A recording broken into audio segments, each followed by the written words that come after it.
Okay. तर आपण कालपर्यंत सर्व बघितलं म्हणजे HTML चे सर्व टॅग्स बघितले. आता आता फॉर्म सुरू जाऊया. म्हणजे आपण आतापर्यंत काय बघितलं की HTML मध्ये जे टॅग्स असतात ते कसे प्रिंट करायचे. म्हणजे टॅग्स यूज करून आपण कसं पेज बनवायचं ते टॅग्स बघितले. आता आपण काय बघणार आहे HTML फॉर्म्स. HTML फॉर्म्स म्हणजे काय की आपल्या वेबसाईटवर कॉन्टॅक्ट फॉर्म वेबसाईटवर कॉन्टॅक्ट पेज असतं त्याच्यावर एक फॉर्म असतो. ठीक आहे. तर फॉर्म कशासाठी असतो की जर समजा कुणाला वाटत असेल की त्याची इन्फॉर्मेशन सबमिट करून आपल्यापर्यंत पाठवू शकतो त्यासाठी फॉर्म्स यूज करतात. तर त्यासाठी ते कसे वापरायचे ते आपण बघणार आहे. तर ते फॉर्म टॅग सगळे बघायचे. इनपुट फील्ड्स असतात म्हणजे त्याच्यामध्ये टाईप करता येतात. त्याला ते फॉर्म्स बोलतात. फॉर्म फील्ड्स असतात त्या. फॉर्मसाठी काय सेम टॅग काय फॉर्म फॉर्म आणि स्लॅश फॉर्म आणि इथे खाली फॉर्म स्टार्ट केला परत आपण बोलतो तसं फॉर्म क्लोज केला.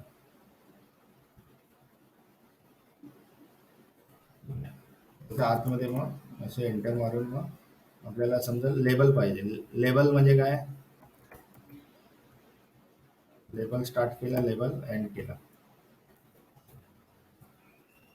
लेबल म्हणजे त्याच्यावर जे इन्फॉर्मेशन असते म्हणजे आता समजा मी लेबल लिहिला इथे फर्स्ट नेम तर तो हे जे आहे त्याला लेबल बोलतात. ठीक आहे. ते डिस्प्लेसाठीच आहे. आता इनपुट इनपुट फील्ड आहे इनपुट टाईप. जो टाईप असतो तो हे करायचा text input type text attribute आहे. टाईप ऍट्रिब्यूट यूज करून त्याच्यामध्ये टेक्स्ट लिहायचा म्हणजे टेक्स्ट म्हणजे तो त्यामध्ये आपण टेक्स्ट टाईप करू शकतो. ठीक आहे. म्हणजे तसं तो इनपुट टाईप टेक्स्ट. त्याचा आयडी एक डिफाईन केला. आयडी ऍट्रिब्यूट मधून आयडी केला एफ नेम म्हणजे फर्स्ट नेम असा. ठीक आहे. आणि त्याची व्हॅल्यू म्हणजे ते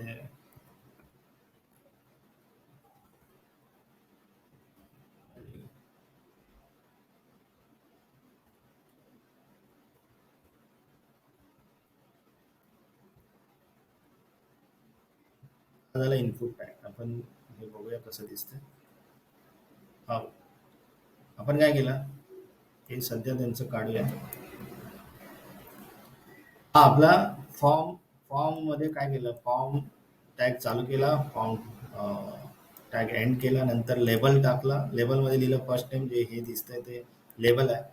आणि त्याच्यानंतर लिहिलं input type text I D आणि व्हॅल्यू जॉन. आता इथे व्हॅल्यू जी आहे व्हॅल्यू म्हणजे काय त्याच्या आतमध्ये जी बघत दिसते ती जर आपण इथे लिहिलं फर्स्ट नेम त्याच्या आतमध्ये ती व्हॅल्यू चेंज होते. ठीक आहे.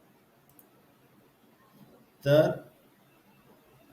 हे समजलं की फॉर्म्स टॅग वापरण्यासाठी आपल्याला टॅग समजून घ्यायचे.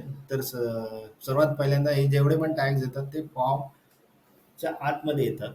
लेबल म्हणजे हे जे लेबल असतात हा जो लेबल आहे तो लेबलसाठी वापरतात. कसाही फॉर्म असू दे तो लेबलसाठी आपण ते वापरतो. आणि आता इथे आपण ब्रेक नाही दिला म्हणजे एका लाईन मध्ये काय येत आहे तर मग आपण इथे समजा ब्रेक दिला BR टॅग टाकला तर तो खाली येईल. हे वर आलं फर्स्ट टाइम इथे पण आलं व्हॅल्यू चेंज केल्यामुळे फर्स्ट टाइम. तर हे आपण आता टॅग्स एक टॅग्स बघायचे आणि त्याचे ऍट्रिब्यूट्स बघायचे.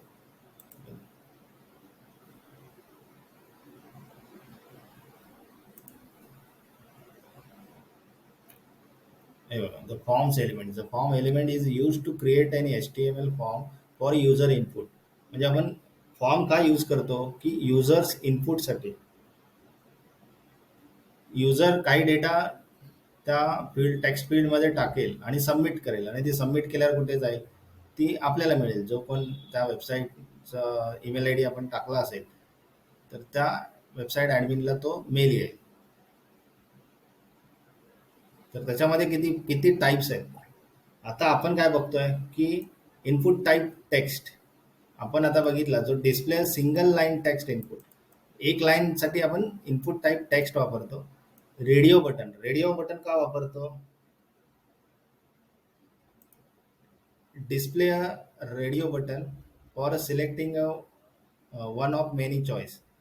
तर रेडिओ बटन आपण हे सगळे बघणार आहेत. रेडिओ बटन म्हणजे की एकच आपल्याला सिलेक्ट करायचं आहे, की समजा व्हॉट इज युअर जेंडर लिहिलं तर आपण जेंडर एकच यूज करतो.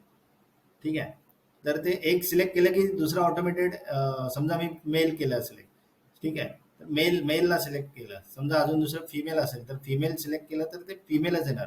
तो अजून मेल सिलेक्ट नाही करू शकत किंवा मी फिमेल नाही सिलेक्ट करू शकत जर मी मेल सिलेक्ट केलं असेल, किंवा ते केलं तर तेच होणार, दोन्ही ॲट अ टाइम सिलेक्ट नाही होणार. तर ते रेडिओ बटन त्यासाठी वापरतात. चेकबॉक्स म्हणजे काय?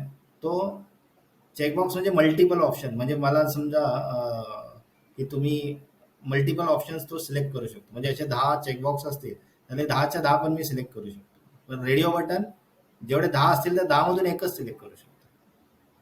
आणि सबमिट म्हणजे तिथे क्लिक केल्यानंतर ते सबमिट होतं आणि डेटा सबमिट होतो आणि मेल येतो किंवा तो सर्व्हरवर सेव्ह होतो.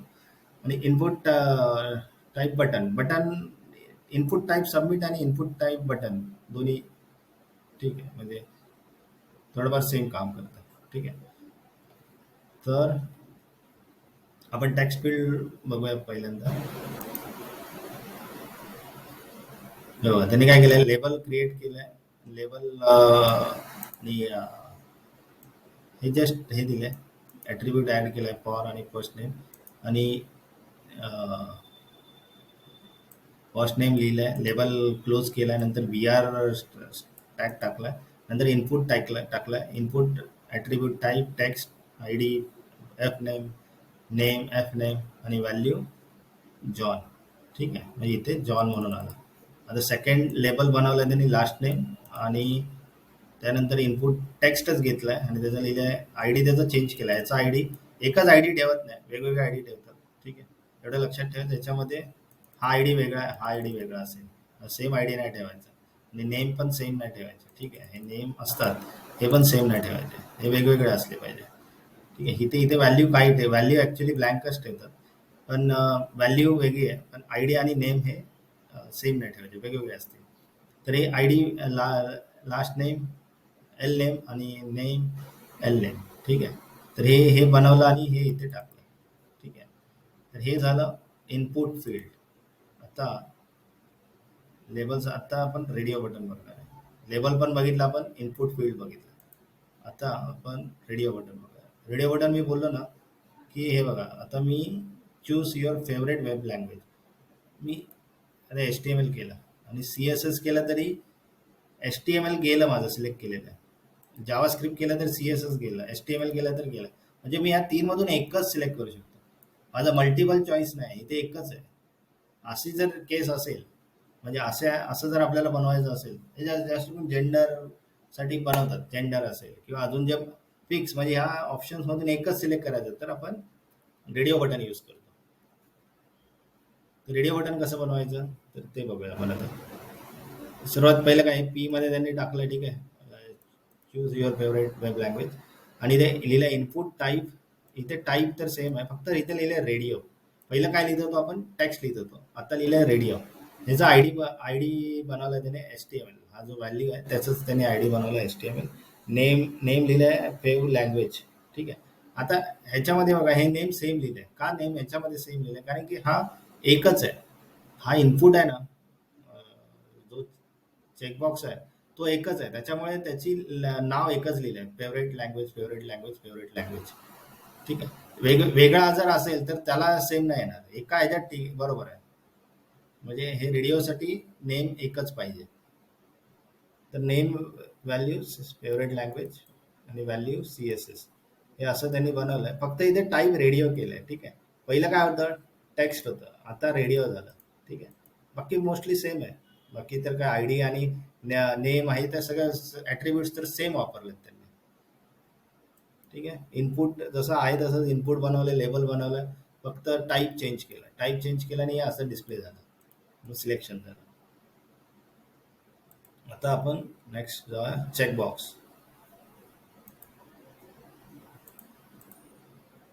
चेकबॉक्स आता मी चेकबॉक्समध्ये सांगितलेलं की बघा, चेक चेक चेक चेकबॉक्समध्ये मी सर्व चेक करू शकतो. पण आपण प्रिव्हियसली आता काय बघितलेलं की रेडिओमध्ये एकच होतं, चेकबॉक्समध्ये मल्टिपल होतं. ठीक आहे. आणि याच्यामध्ये बघा इथे मल्टिपल होतं म्हणून इथे नेम त्यांनी वेगवेगळं ठेवलं आहे. व्हेकल 1, व्हेकल 2 आणि व्हेकल 3. कारण की मल्टिपल सिलेक्शन आहे ना, म्हणून नेम वेगवेगळे. तिकडे एकच सिलेक्शन पाहिजे कंपल्सरी, म्हणून सेम नेम ठेवलेलं.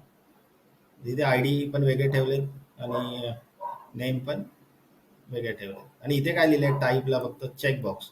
बाकी ॲज इट इज सर्व जसं आहे तसंच केलं आहे. ठीक आहे. फक्त काय लिहिलंय चेकबॉक्स. चेकबॉक्स केलं तर लक्षात ठेवायचं की असं आहे.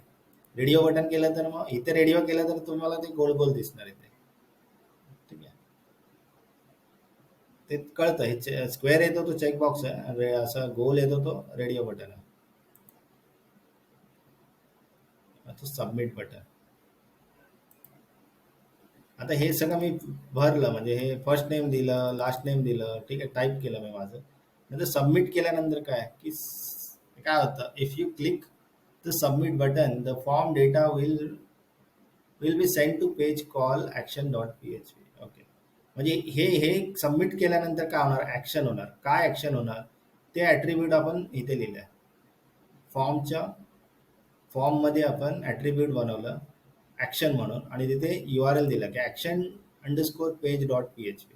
हे मेन्शन केलं आपण तेव्हा ते सबमिटवर ते काय होणार, ते ॲक्शनवर जाणार. म्हणजे असं क्लिक केलं की ते त्या पेजवर गेलो आपण, action underscore page dot P H पीवर गेलो. ठीक आहे. त्यासाठी सबमिट बनवतो, सबमिट बटन वर्क करतो. सबमिटवर क्लिक केल्यानंतर ॲक्शन काय फॉर्मची तिकडे तो जातो.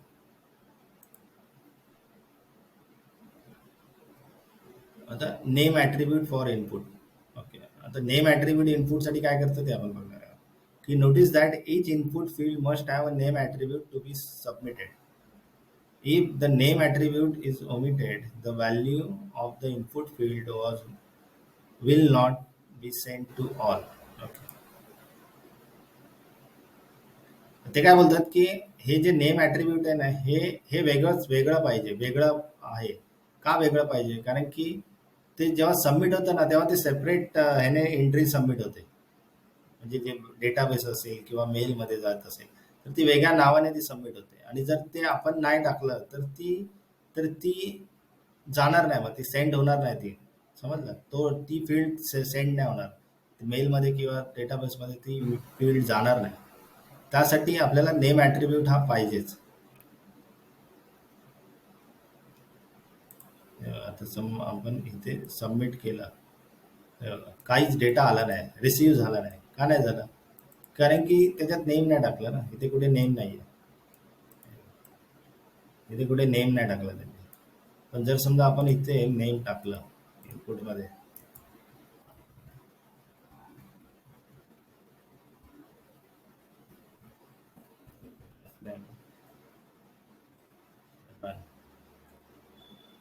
आलं, कळलं. म्हणजे हे ॲट्रिब्यूट किती इम्पॉर्टंट आहे. तर त्यासाठी नेम ॲट्रिब्यूट हे कंपल्सरी फॉर्ममध्ये पाहिजे. फक्त आपण फॉर्म सबमिट करतोय ते नाही बघायचं, फॉर्म सबमिट केल्यानंतर कुठे येतोय ते पण, ते काय येतोय त्याची इन्फॉर्मेशन पण आली पाहिजे ना. त्यामुळे आपण तसे फॉर्म आपण क्रिएट करतो. नेक्स्ट, आता फॉर्म ॲट्रिब्यूट्स आहेत.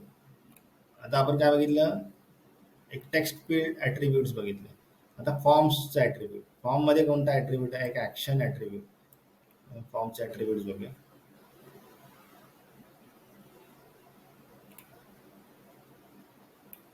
हे बघा, ॲक्शन ॲट्रिब्यूट. ॲक्शन म्हणजे काय करतं की जर सबमिट केलं, सबमिटमध्ये बटन दाबलं सबमिटवर, तर ती फॉर्मच्या ॲक्शनवर जातं. हे क्लिक केल्यानंतर हे बघा फॉर्मच्या ॲक्शनवर जातं. If you click on submit button, the form data will be sent to a page called action underscore page dot php. त्यासाठी फॉर्मचे ॲक्शन पाहिजे, म्हणजे ॲक्शन ॲट्रिब्यूट्स यूज करायला पाहिजे. आता हे ॲट्रिब्यूट्स आहेत हे सेम आपले जे आपण हे ॲट्रिब्यूट्स बघितलेत. अंडरस्कोर ब्लँक म्हणजे काय की डिस्प्ले न्यू टॅबमध्ये ओपन करण्यासाठी आपण वापरतो. सेल्फ म्हणजे त्याच करंट टॅबमध्ये ओपन करण्यासाठी वापरतो. पॅरेंट म्हणजे रिस्पॉन्स डिस्प्ले पॅरेंट प्रेम असेल त्यासाठी यूज होते. तर हे ॲट्रिब्यूट्स आपण टार्गेट ॲट्रिब्यूट्समध्ये बघितले. म्हणजे की हे असं केलं तर न्यू टॅबमध्ये, इथे केलं तर न्यू टॅबमध्ये ओपन होतं. तर आपण ते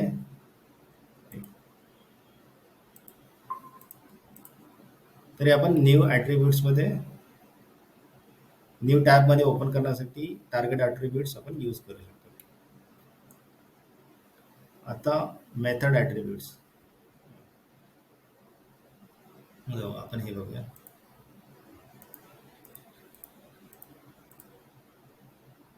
आता काय केलं यांनी, ॲक्शन कॉल केलाय, म्हणजे ॲक्शनमध्ये लिहिले की action underscore page dot P H P, target लिहिलंय ब्लँक, मेथड लिहिलंय गेट मेथड.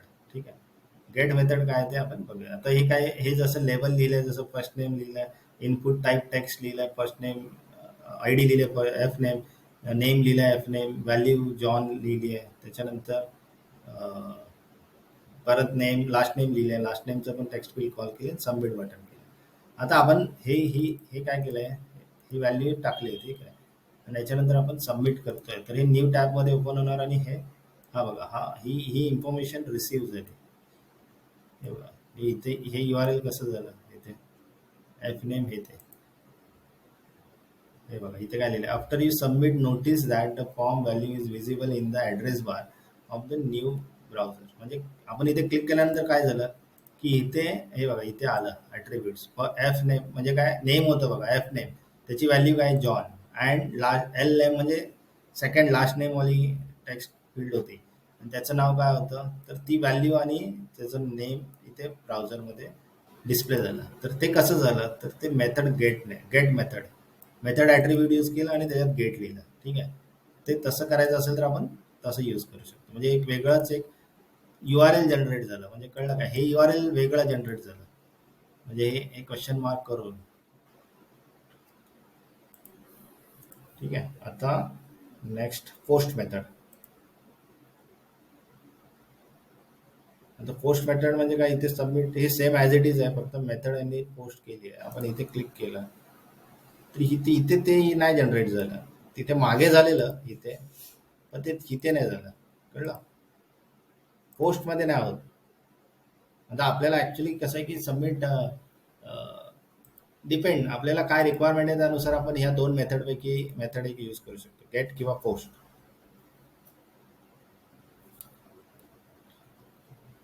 आता द ऑटो कम्प्लीट ॲट्रिब्यूट, हे बघूया आपण.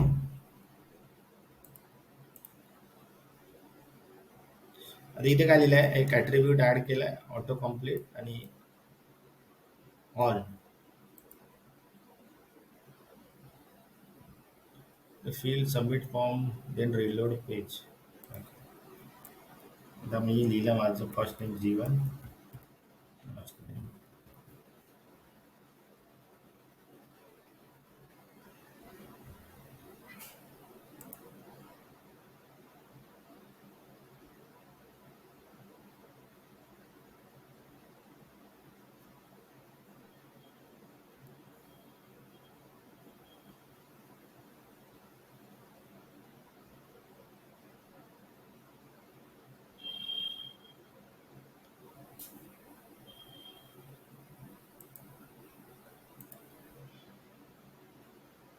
The server has a proceed your input and return this answer.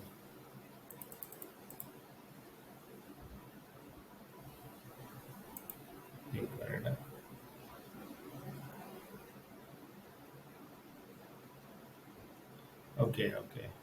आता जर समजा आपण आता बघा इथे गेलो, आता मी काय केलं, मी इथे गेलो आणि इथे मी try to set the field and submit the form, then reload the page. आता इथे कसं ऑटो कम्प्लीट यांनी ऑफ आहे, ऑफ ठेवलंय, ऑन ठेवलंय. ऑटो कम्प्लीट म्हणजे कसं की इथे इथे आता मी सबमिट केलं ना, तर इथे क्लिक केल्यानंतर माझं ते जे मी व्हॅल्यू टाकली ना, ती व्हॅल्यू इथे येते. ठीक आहे, ते ऑन ठेवलंय, ते जर ऑन असेल तर ही व्हॅल्यू येते. आता मी रिफ्रेश करावं लागेल, परत टाकावं लागेल.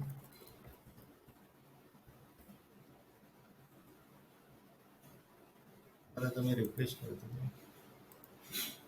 हे आपल्याला आपल्या HTML मध्ये कळेल की आपण कधी पण तुम्ही चेक कराल की एकदा जर फिल केली, एकदा एका ह्याच्यामध्ये सबमिट केलं आणि तिथे असं हे केलं तर ते ऑटो कम्प्लीट म्हणजे क्लिक केलं की ऑटोमॅटिक सर्व डेटा फिल होतो, डेटा येतो आणि डायरेक्टली तुम्ही कुठेतरी फिल केला असेल समजा, तर नुसते ते फर्स्ट नेम केलं की बरोबर ऑटोमॅटिक तुमचं नाव येतं, तुमचं ईमेल आय डी येतो.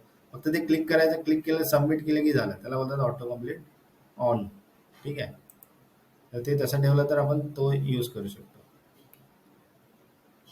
तर नो व्हॅलिडेट, नो व्हॅलिडेट म्हणजे आपण याच्यात व्हॅलिडेशन करतो. व्हॅलिडेशन म्हणजे काय की आपण ईमेल आय डी टाकतो, तर हे असं केलं तर ईमेल आय डी नाही आहे, ब्लँक ईमेल आय डी असेल तर काय करतो आपण, म्हणजे इथे फील्ड जर कोणी टाकली नाही काय तर आपण काय करतो की इथे एरर सांगतो की please submit the submit your email I D, असं आपण एक एरर देतो. का देतो? कारण की ही फील्ड कंपल्सरी असते फील्ड, तर ती फील्ड तुम्ही भरली पाहिजे.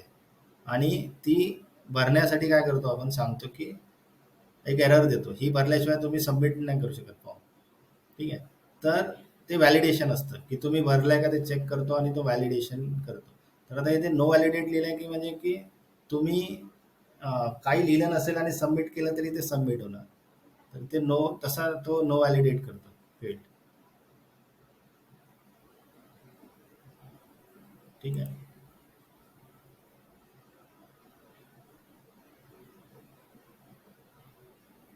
पण ऍक्च्युली व्हॅलिडेटच ठेवतात, पण त्यांनी ते सांगितलं तो ॲट्रिब्यूट. आता फॉर्म एलिमेंट्स म्हणजे एवढे सगळे एलिमेंट्स आहेत.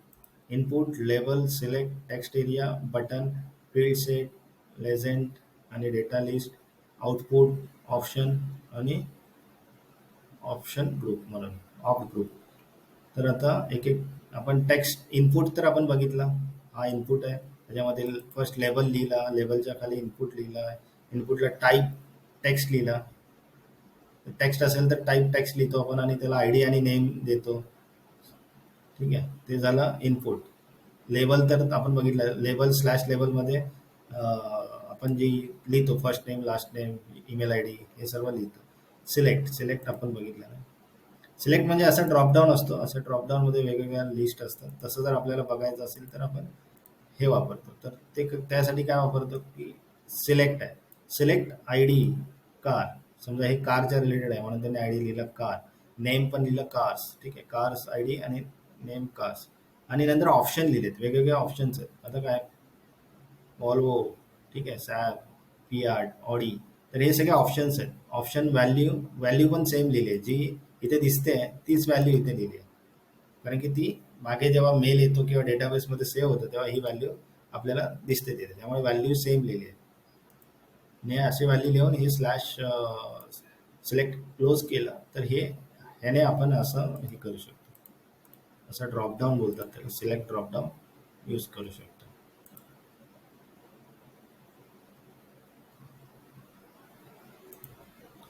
हे ॲट्रिब्यूट एक असे ॲट्रिब्यूट आहे. सिलेक्टेड लिहिलं तर बघा, हे ऑटोमॅटेड फियाट लिहिलं आहे इथे, तर तो सिलेक्टेड आला इथे. एवढा इथे आहे पण सिलेक्टेड कोणता आहे? फियाट. आता मी जर हा हा इथला काढतोय आणि मी ऑडीला लिहितोय सिलेक्टेड,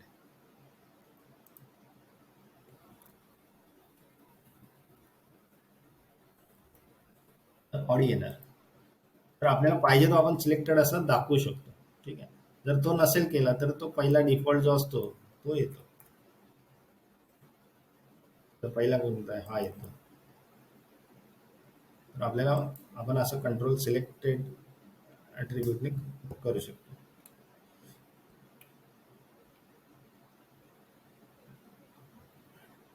विजिबल व्हॅल्यू. ओके. आता बघा, इथे व्हॅल्यू किती दाखवायच्यात, असं मल्टिपल ऑप्शन्स दाखवायचे. म्हणजे कधी कधी काय दिसत नाही, अरे इथे कारची लिस्ट दिसत नाही, म्हणजे समजा 5-6च असतील तर अशा दाखवायचे असेल तर यांनी तीन तीन डिरेक्टली दाखवले इथे. ठीक आहे. मग इथे काय लिहिलं फक्त, इथे फक्त लिहिलं की साईज 3 लिहिलं, म्हणजे की 3 बघा दिसत आहेत, 3 इथे दिसत आहेत. म्हणजे व्हॅल्यू आपल्याला ऑप्शन्स जास्त दाखवायचे असेल तर ते ऑप्शन्स 3च्या इथे करू शकतो. आणि मल्टिपल पण करू शकतो. हे झाले आपण सिलेक्ट, 3 दाखवले, 4 मधले 3 दाखवले. ठीक आहे. आता अलाव मल्टिपल सिलेक्शन, मल्टिपल कळेल आता तुम्हाला.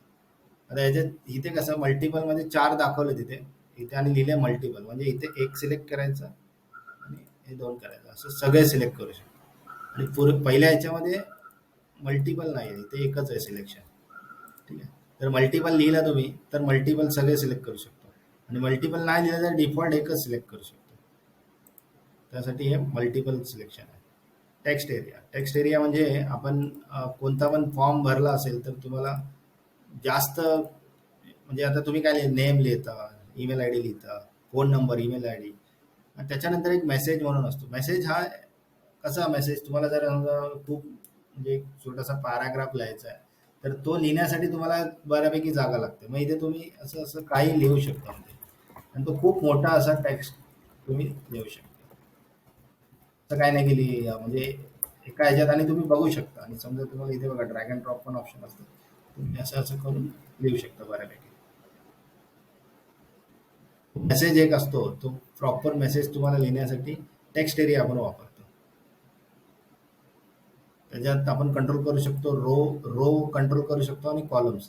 जे टेबलमध्ये आपण बघितलेले रो म्हणजे बघा हे असे रो, जर मी याचे कॉलम्स 50 केले मोठा होईल, मोठा झाला, आणि रो मी 20 केले तर हाईट वाढेल. कॉलम्स असा मोठा हे होणार. आता मी 100 केले, 100 मोठा होणार खूप. कळलं? तर ह्याने तुम्ही कंट्रोल करू शकता. ते ॲट्रिब्यूट्स आहे. टेक्स्ट एरियामध्ये ॲट्रिब्यूट तो कसा टाकायचा आहे, तिथे इनपुट नाही, तिथे टेक्स्ट एरिया टाकायचा. आपण काय केलं, text area, name, message, row केला आणि स्लॅश टेक्स्ट एरिया क्लोज केला. ठीक आहे. तर हे असं टाकल्यानंतर हा टेक्स्ट एरिया येतो. हे टॅग्स फॉर्मचे नीट बघायचे. बटन टॅग जे आपण काल पण बघितलेलं, बटन टाईप लिहिलं इथे. बटन आपण टाईपवरच हे करतो. पहिलं का टेक्स्ट फील्ड असेल तर टेक्स्ट फील्ड येतं. मग हे button, type button, on click, हे हे ॲट्रिब्यूट आहे. हे जावा स्क्रिप्टचं जे आपण काल बघितलेलं त्याच्यामध्ये ऑन क्लिक ॲट्रिब्यूटमध्ये लिहिले अलर्ट हॅलो. म्हणजे काय आहे की क्लिक केल्यानंतर हॅलो अलर्ट येणार. असं क्लिक केलं की हा अलर्ट विंडो येणार आहे, त्याच्यामध्ये लिहिले हॅलो वर्ल्ड. तर हा टेक्स्ट तुम्ही चेंज करू शकता इथे. हे बटन्स, बटन टॅग आहे. आता फील्ड सेट आणि लेजेंड्स काय ते म्हणून बघूया. हे बघा, हे असं आता तुम्ही बघत असाल तर एक तुमची पर्सनल इन्फॉर्मेशन देत आहे की पर्सनलाइज असेल किंवा अजून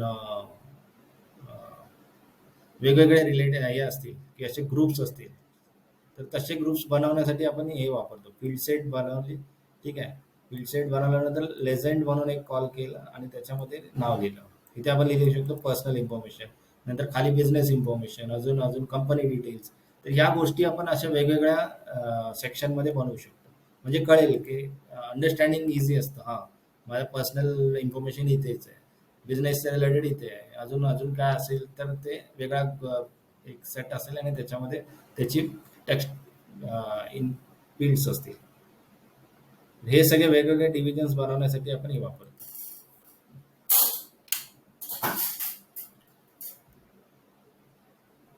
तर हे फक्त फील्ड सेट इथे क्लोज होतं आणि जेवढा हे आपल्याला जेवढे फील्ड्स हवेत ते सगळे त्याच्या आतमध्ये येतात. हे बघा, आणि म्हणजे फॉर्म्स नंतर तो स्टार्ट झाला आणि वेगवेगळे असे आपण आता समजा एक कॉपी केला आणि मी पेस्ट केला. बटन मी इथलं काढलं, सबमिट बटन इथलं काढलं. हे दुसरा एक झाला. ठीक आहे. आणि मला वाटलं की सबमिट बटन याच्या खाली, याच्या नको, याच्या पण खाली द्यायचं, तर आपण खाली पण फील्ड सेटच्या खाली सबमिट बटन द्यायचं वेगळं असं. इथे बटन आलं वेगळा. हा, हे वेगवेगळे आले. असे आपण असे किती बनवू शकतो फील्ड सेट. सिम्पल आहे. फक्त ते असं फील्ड सेट म्हणून लिहायचं आणि लेजंड म्हणून त्याचं टायटल देण्यासाठी असं चेंज करण्यासाठी आपण तो टॅग वापरायचा. The data list.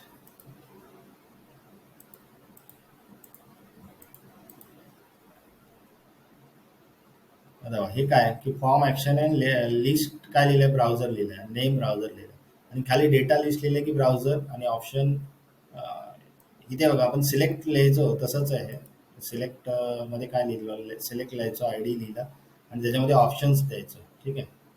तर हे हे पण तसंच आहे. Data list, I D, browser लिहिला, option, value, internet explore, option value Firefox हे सगळे ब्राउझर्सची लिस्ट दिली आहे. म्हणजे काय, इथे मी असं क्लिक केल्यानंतर बघा इथे लिस्ट येते, internet explore, Firefox, Chrome, opera, तर हे सर्व लिस्ट येते.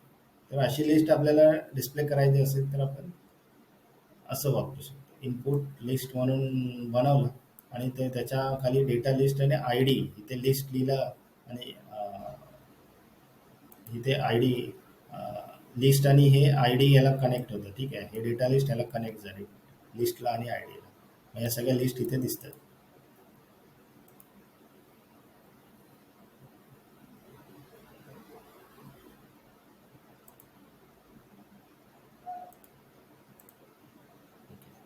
तर रेंज आहे, हे सगळं ऍक्शन आउटपुट आहे. म्हणजे काय हे बनवलंय, हे इनपुट बनवलं की पहिल्या ह्याच्यामध्ये काय लिहिलंय, टाईप रेंज लिहिलंय. रेंज म्हणजे काय, ही अशी रेंज आहे, हे हे आहे ना, रेंज आहे. रेंज काय लिहिलंय की 50 पर्यंत व्हॅल्यू दिली आहे. ही 50 होती. ठीक आहे, इनपुट टाईप व्हॅल्यू काय होती, 50 होती, 0 to 50. हे बघा इथे लिहिलंय 0 आणि मध्ये व्हॅल्यू लिहिलंय 50. त्याच्यानंतर लिहिलंय प्लस 100, 100 प्लस, म्हणजे 0 to हे सगळं बघा इथे असं करतोय ना, ही व्हॅल्यू अशी चेंज होते. कळलं. आता काय केलंय, आणि जो आउटबॉक्स आहे, हा ही व्हॅल्यू आहे इनपुटमध्ये, ती व्हॅल्यू काय बनवली आहे, ते टाईप नंबर लिहिलं इथे आणि आय डी बी कॉल केला, नेम बी कॉल केलाय. ठीक आहे, आणि इथे काय केलं, आउटपुट नेम मध्ये एक्स नेम लिहिलंय आणि फॉर ए बी लिहिलंय. म्हणजे काय होणार की ए बी ची काय होणार, प्लस होते इथे, इथे जे टोटल आहे इथे, तर तिथे काय होतं, हे होतंय त्याचे टोटल, म्हणजे इथे 0 आहे. स्टार्ट केलं तर 0. रेंज म्हणजे हे रेंज इनपुट आहे. ते असं आपण हे इथे केलं तर 100% होतं, इथे 50, 20 असं कॉल होतं आणि हे त्याचे काउंट होऊन ह्याची व्हॅल्यू दिसते. हे असं आपण, आणि हे ह्याच्यामध्ये बनवलं त्याने, हे ॲट्रिब्यूट आहे ऑन इनपुट. त्याच्यामध्ये एक्स, हे एक्स काय लिहिलं आहे की हे एक्स आहे. ठीक आहे, एक्स डॉट व्हॅल्यू, ही व्हॅल्यू बरोबर काय value, A value plus B value. ठीक आहे, हा फॉर्म्युला आहे. हे सर्व व्यवस्थित बघून हे असं आपण करू शकतो. तर याच्यामध्ये HTML मध्ये फॉर्म्समध्ये हे सगळे फॉर्म्स टॅग व्यवस्थित समजून घ्यायचे. Form, input, text area, label, field set आणि हे सर्व आपल्याला प्रॉपर समजून वापरायचे. आता आपण इनपुट टाइप्स मध्ये जाऊया. बरोबर, इनपुट मध्ये किती काय काय आपण बघितलं. इनपुट मध्ये इनपुट असेल तर आपण काय करतो, button, button, input type checkbox, input type colour, input type date time local. ठीक आहे, इनपुट टाईप ईमेल्स, म्हणजे हे इनपुटचे एवढे टाईप्स आहेत. एवढे सगळ्या फील्ड्स आपण इनपुट टाईपने बनवू शकतो. टेक्स्ट असेल तर तो नॉर्मल टेक्स्ट, टाइम असेल तर टाइम, टेल असेल तर टेलिफोन नंबरसाठी येते, सबमिट म्हणजे सबमिट, सर्च म्हणजे सर्च, रिसेटसाठी, रेंज मग आता आपण रेंज बघितलं, रेडिओ बटन पण आपण बघितलं, पासवर्ड म्हणजे येईल ते पुढे, पासवर्ड म्हणजे आपण टाईप केल्यानंतर ते डिस्प्ले होत नाही, नंबर म्हणजे फक्त तिथे नंबरच, बाकी आपण एबीसीडी काय टाकू शकत नाही, मंथ म्हणजे मंथसाठीच, इमेज म्हणजे फक्त इमेजच होणार, हिडन म्हणजे हिडन म्हणजे ते दिसणारच नाही, म्हणजे टाईप फाईल म्हणजे फाईल अपलोड करण्यासाठी फाईल इनपुट टाईप आहे, ईमेल म्हणजे फक्त ईमेलच तिथे येणार. तर हे सगळे हे टाईप्स आहेत, हे प्रॅक्टिस करून समजून घ्यायचे आहेत हे सगळे.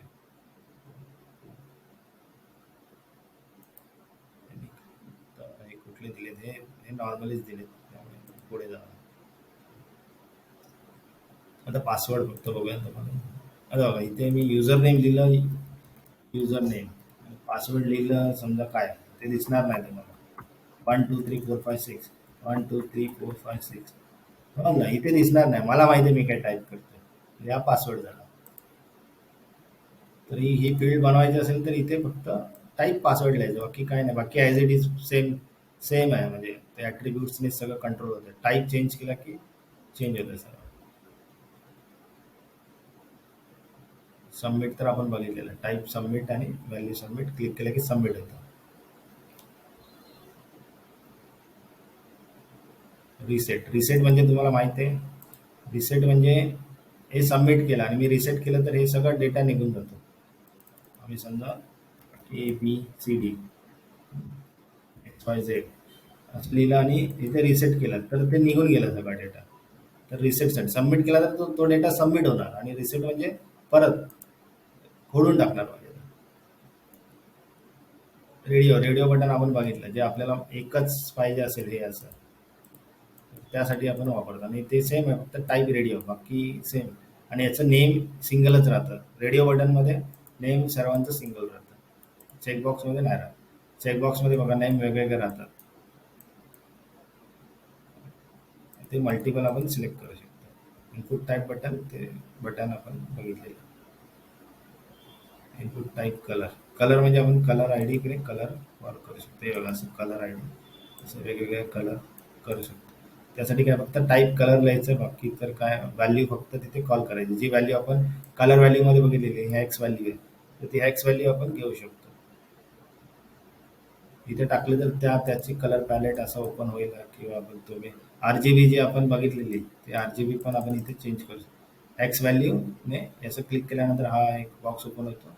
तिथे तुम्ही कलर कोणताही पिक करू शकता, असं पिक करू शकता. इथे ते हा पिकर आहे, हा असं पिक करू शकता. डेट डेट जर आपल्याला डेट फॉर्मॅट हवा असेल असं क्लिक केलं की इथे क्लिक केलं की असं हे आजची डेट काय 31 असं सबमिट. तर हे डेट फॉर्मॅट. त्यासाठी काय करायचं की टाईप डेट बस, बाकी काय सेम आहे, फॉर्मॅट तर सेम आहे. फक्त आपल्याला टाईप आहे, हे सगळे टाईप नाही होते, एवढं काही कॉम्प्लिकेटेड नाही फक्त. आणि नेम व्हॅल्यू हे प्रॉपर बघायचं असतं, टॅक्स ते बरोबर बघायचे, लेबल्स कसे आहेत आणि फॉर्म ॲक्शन आणि हे सर्व गोष्टी आपल्याला चेक करायच्या असतात. डेटा जेव्हा सबमिट होतो तेव्हा तो कधी 10 12 20 25 फील्ड्स असतात, त्याच्यामध्ये कधी चुकून नेम डुप्लिकेट लिहिला असेल तर मग त्याचा डेटा तो दिसणार नाही, तिथे येणार नाही, मेलमध्ये येणार नाही. तर त्यासाठी आपल्याला ते फक्त बघायचं असतं की नेम बरोबर वेगवेगळे दिलेत का, किंवा जिथे कॉमन नेम द्यायचे तर तिथे कॉमन दिलेत का, एकच म्हणजे असे. तर ते आपल्याला व्यवस्थित चेक करायचं असतं, कोड नीट बघायचं असतं. आता आपण पुढे जाऊया, इनपुट ॲट्रिब्यूटमध्ये जाऊया. एक सेकंड.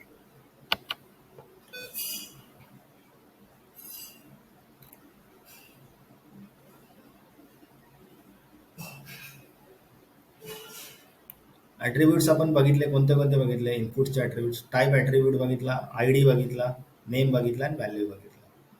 ठीक आहे. आता एक डिसेबल ॲट्रिब्यूट म्हणजे काय? हे बघा, डिसेबल म्हणजे इथे काहीच लिहू शकत नाही, इथे फक्त दिसतंय, व्हॅल्यू दिसते आणि टाईप नाही करू शकत. का नाही करू शकत?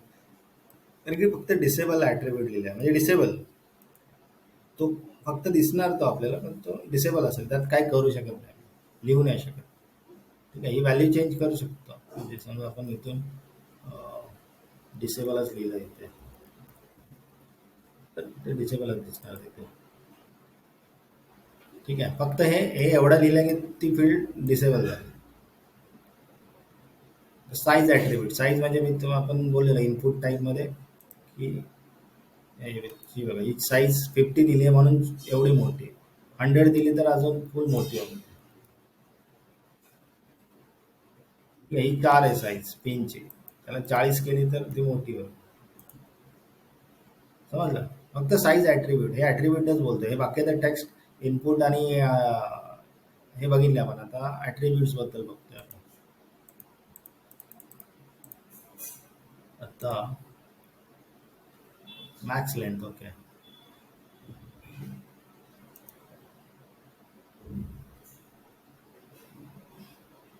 त्याची काय मॅक्स लेंथ किती लिहिली आहे? 4 लिहिली आहे. ठीक आहे. मी आता याची साईज लिहिली 5 लिहिली आणि रन केलं.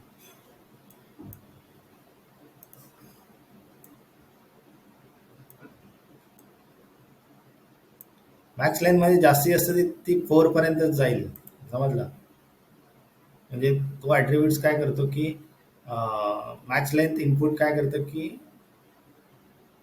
हे बघा की when max length is set the input fields will not accept more than the specified number or characters. म्हणजे म्हणजे उदाहरणार्थ, ओके मॅक्स लेंथ आहे, साईज लेंथ आहे सॉरी, तर याच्यामध्ये आता किती आहे? 1 2 3 4 पुढे बघा टाईप नाही होत. मॅक्स लेनच्या पुढे काहीच टाईप होत नाही. ते इथे चारच आहे त्या इनपुट मध्ये.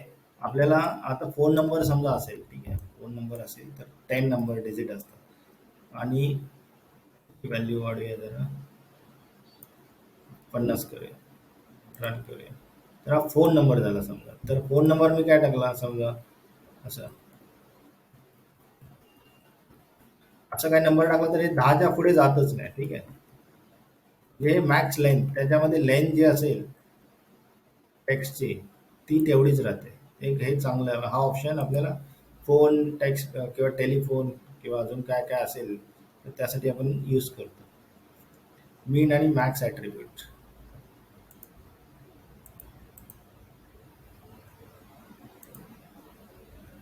इथे काय आहे की मीन आणि मॅक्स म्हणजे ही जी क्वांटिटी आहे इथे नंबर आहे, नंबरसाठी वापरलं. नंबरमध्ये इथे मी 6 लिहिलं समजा. तर ते सांगणार की नाही 5च्या आतच टाकायचं आहे, 1 ते 5च्या आतच टाकायचं आहे. मग 4 टाकला तर सबमिट होणार, ठीक आहे. पण समजलं म्हणजे ह्या बिटवीन 1 ते 5च मीन आणि मॅक्स. तर हे आपण असं हे केलं, सेट केलं तर त्या त्या फील्डमध्ये त्या बिटवीनच्या नंबरमध्येच टाकू शकतो. त्याच्या वर नाही टाकू शकतो किंवा त्याच्यापेक्षा कमी नाही टाकू शकतो. त्यामुळे मीन लिहायचं मिनिमम आणि मॅक्झिमम एवढे त्याच्या आतमध्येच. त्यासाठी हे हे ॲट्रिब्यूट्स वापरतो.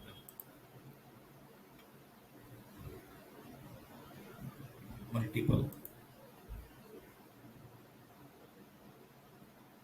आता हे कसं आहे मल्टिपल म्हणजे काय, हे फाईल ॲट्रिब्यूट आहे. ह्याच्यामध्ये आपण एक एक इमेज कॉल केली समजा कोणती पण, ठीक आहे. तर आपण ही एक पिक्चर्समध्ये जाऊन पिक्चर कॉल केला.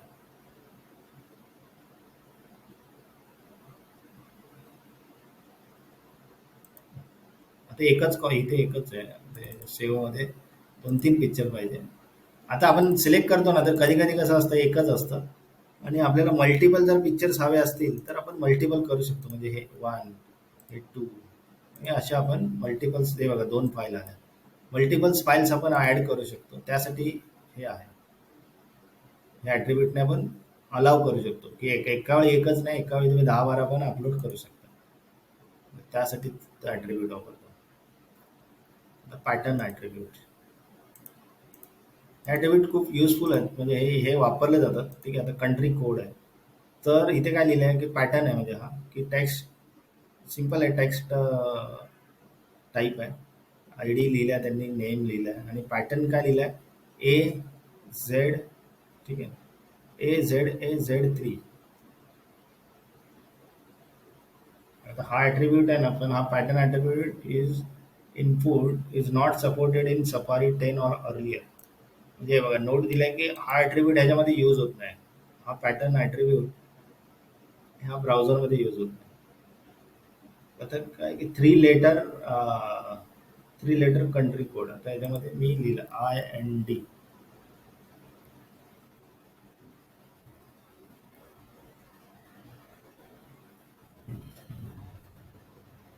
इथे काय सांगताय की 3च लेटर कंट्री कोड पाहिजे आणि ते काय पाहिजे A to Z पाहिजे, ठीक आहे. म्हणजे मी IND लिहिलं समजा तरी सबमिट झालं. 4 नाही लिहू शकत, समजलं. किंवा कॅपिटल IND लिहिलं तरी सबमिट होणार. इथे लिहिलं आहे. किंवा मी एक कॅपिटल लिहिलं आय आय सॉरी IND, एक कॅप्स आणि 2 स्मॉल, तरी सबमिट होतं. तसं याने पॅटर्न दिला आहे. म्हणजे इथे काय ए म्हणजे कॅप्समध्ये चालेल, हे कॅप्स प्लस स्मॉल चालेल आणि ऑल स्मॉल चालेल, ऑल स्मॉल कॅप्स चालते. तर हे हा पॅटर्न दिला आणि 3 इथे 3 दिला की म्हणजे 3च. इथे 4 केला तर आपण 4च तिथे कॉल करू शकतो. फक्त हा सफारीमध्ये कॉल सपोर्ट करत नाही. तर सफारी 10 जर वापरत असेल तर आपण हा नाही वापरू शकत. Place holder. हा प्लेस होल्डर म्हणजे काय की आपण फॉर्म बघतो तर बघा आपल्याला कळतं की फोन नंबर बघा हा हे असं इथे फोन नंबर टाकायचा आहे, तिथे नेम टाकायचा आहे. म्हणजे खूप वेळा काय असतं की लेबल वापरत नाही, मग ते प्लेस होल्डरनेच सांगतात की प्लेस होल्डर टाका म्हणजे कळतं की मग त्याच्यामध्ये आपण टाकू शकतो. कळतं हा हे ते नंबर आय डी नंबर टाकायचा फोन नंबर टाकू शकतो असं. ठीक आहे. तर हे प्लेस होल्डर फक्त लिहायचं आहे आणि त्याच्यामध्ये लिहिल्या जी व्हॅल्यू आपल्याला डिस्प्ले करायची आहे ती व्हॅल्यू तिथे लिहायची आहे. आणि ती अशी दिसते. इथे पण फॉर्मॅट पॅटर्न कॉल केला 0293.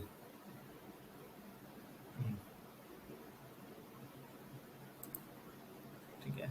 आता रिक्वायर्ड, आता हे एक आहे रिक्वायर्ड. रिक्वायर्ड म्हणजे काय की फॉर्म आपण देतो, आपण युजरला काय सांगतो की हा फॉर्म आहे तुम्ही फिल करा. पण युजर समजा तो डेटा नाही टाकणार बरोबर, तर आणि आपण फॉर्म तो सबमिट करेल तर काय होणार, आपल्याला काहीच डेटा येणार नाही, त्याचं इन्फॉर्मेशन येणारच नाही. तर ते येऊ नये म्हणून आपण काय करतो की रिक्वायर्ड करतो की तुम्ही येता हा फॉर्म भरायचा आहे ना, तर कंपल्सरी नाव द्या, फोन नंबर द्या किंवा ईमेल आय डी द्या. तर हे 4-5 फील्ड्स असतात त्या तरी द्या. बाकीचं काय तुम्ही आम्हाला टेक्स्ट मेसेज नका देऊ, काय नका देऊ चालेल. पण एक 10 फील्ड्स मधले 4 फील्ड्स कंपल्सरी तुम्ही भरल्याच पाहिजेत. तसं जर असेल त्यासाठी आपण रिक्वायर्ड फील्ड्स देतो. नाहीतर काय फायदाच नाही ना फॉर्मचा. तुम्ही फॉर्म भरायचा तर मग ह्या सगळ्या भरा आणि सबमिट करा. त्यासाठी रिक्वायर्ड वापरतो. मग रिक्वायर्ड म्हणजे काय, फक्त तो ॲट्रिब्यूट्स लिहायचा रिक्वायर्ड. इथे लिहिला की ही फील्ड मी सबमिट केलं तर हे असं सांगेल please fill out this field. त्याशिवाय मी सबमिटच करू शकत नाही. ठीक आहे ना, म्हणजे मला ब्लँक एंट्री नाही येणार. मग तो इथे हे टाकल्याशिवाय तो पुढे जाणारच नाही. त्याला बोलतात रिक्वायर्ड कंपल्सरी फील्ड्स. ठीक आहे. आता स्टेप ॲट्रिब्यूट.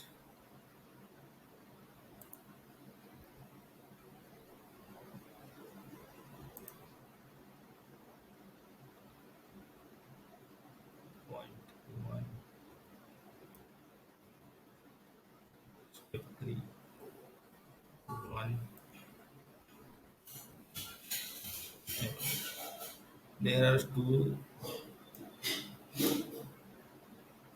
1, 2, 3. असे स्टेप्स पर्यंत मेन्शन करतो आपण. म्हणजे स्टेप 3 असतील तर 1 to 3 स्टेप्स लिहिल्या पाहिजे. इथे मी 10 केलं तर 1 to 9 10 पर्यंत असं मेन्शन केलं पाहिजे, त्याशिवाय ते सबमिट नाही होणार.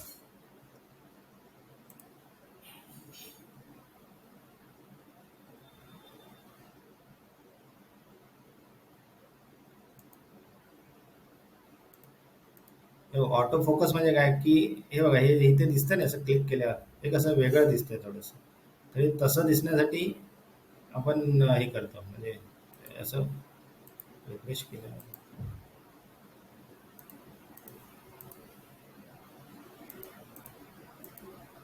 ते बघा.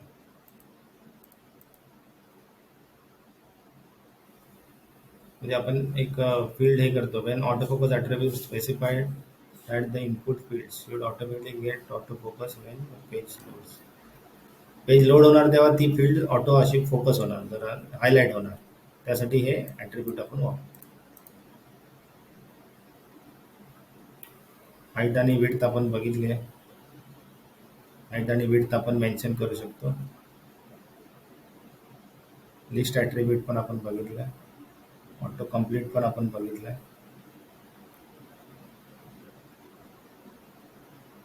तर नेक्स्ट फॉर्म ॲट्रिब्यूट.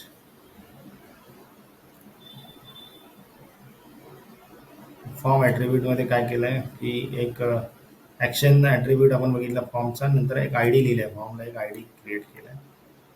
बघूया. असे 2-3 फॉर्म आपले पेजमध्ये एका असतील तर ते वेगळे कसे करणार, मग ते फॉर्मला पण वेगवेगळे आय डी देऊन आपण हे करू शकतो. In case C S S पण समजा आपल्याला कधी काय द्यायचं असेल किंवा बॅकएंडमध्ये हे असेल सबमिशन असेल तर त्यासाठी पण ते फॉर्मचे आय डी वेगवेगळे ठेवतात. तर ते फॉर्मला आपण आय डी ॲट्रिब्यूट्स यूज करू शकतो.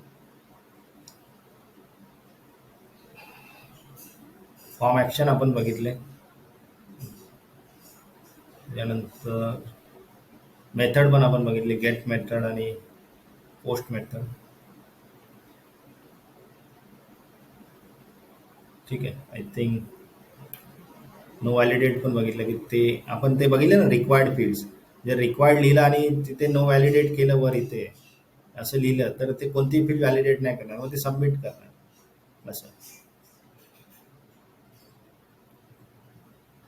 बस आज आपण एवढंच बघूया. फॉर्म्सच बघितले. फॉर्म्स खूप इम्पॉर्टंट पार्ट आहे. फॉर्म्स एवढ्यासाठी टॅक्स त्याचे महत्त्वाचे टॅक्स समजून घ्यायचे, त्याचे ॲट्रिब्यूट समजून घ्यायचे, त्याचं व्हॅल्यू, नेम ह्या त्या गोष्टी प्रॉपरली बघायच्या. फॉर्म हा स्पेशली का यूज केला जातो? वेबसाईट्स असेल त्या वेबसाईट्समध्ये आपण फॉर्म ठेवतो. तो जेणेकरून कोण युजर असेल तो आपल्याशी त्याचा डिटेल्स आपल्याला फिल करून आपल्यापर्यंत पोहोचू शकतो ईमेल थ्रू किंवा वेबसाईट्स डेटाबेस असेल तर डेटाबेसमध्ये त्याची एंट्री होते. तर ह्यासाठी आपण फॉर्म्स यूज करतो. त्यासाठी फॉर्म्सचे जे टॅग्स आहेत ते नीट समजून घ्यायचे. ठीक आहे. आज आपण इथे स्टॉप करूया फॉर्म्स ॲट्रिब्यूट्स आणि नंतर आपण थोडं हे पेंडिंग राहिलेलं उद्या आपण बघूया. ठीक आहे.